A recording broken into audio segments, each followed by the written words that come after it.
The results are in from Tuesday's presidential primaries in several states, including a key battleground for November. Here's what you need to know so far. Let's break this down for you. More drama for the Biden campaign in Rhode Island, with nearly 15% of voters choosing the uncommitted option.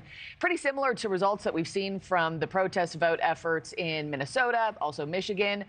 Uncommitted also picking up more than 11% of the vote in Connecticut, where President Biden won with nearly 85% there.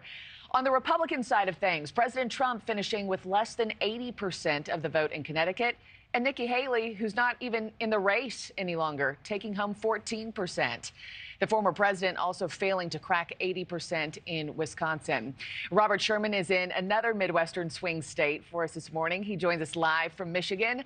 Robert, how is President Trump trying to gain steam in these critical battlegrounds?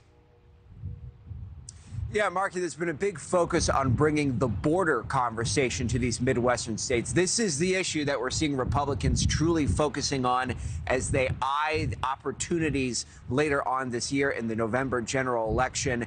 And at events in both Michigan and Wisconsin last night, the former president vowing to change everything on day one.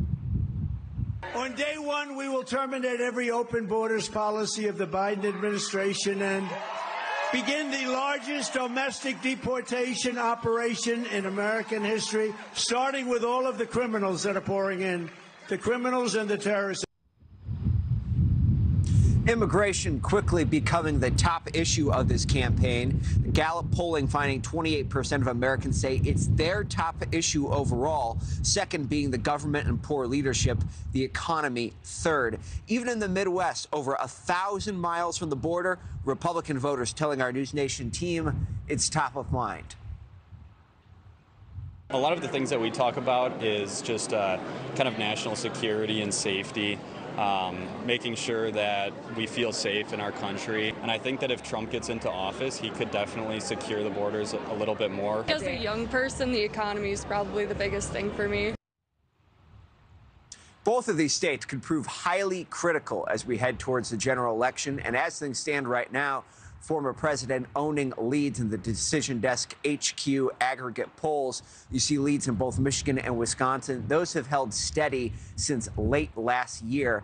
And we are seeing that the former president intends to keep the focus on the issue of immigration. He's now back in Florida tomorrow night. He'll be holding a fundraiser in Palm Beach, with the border once again being in center focus. Thanks for watching, everybody. Go to joinnn.com to find NewsNation on your television provider. Also, don't forget to click that red subscribe button below to get more of NewsNation's fact-driven, unbiased coverage.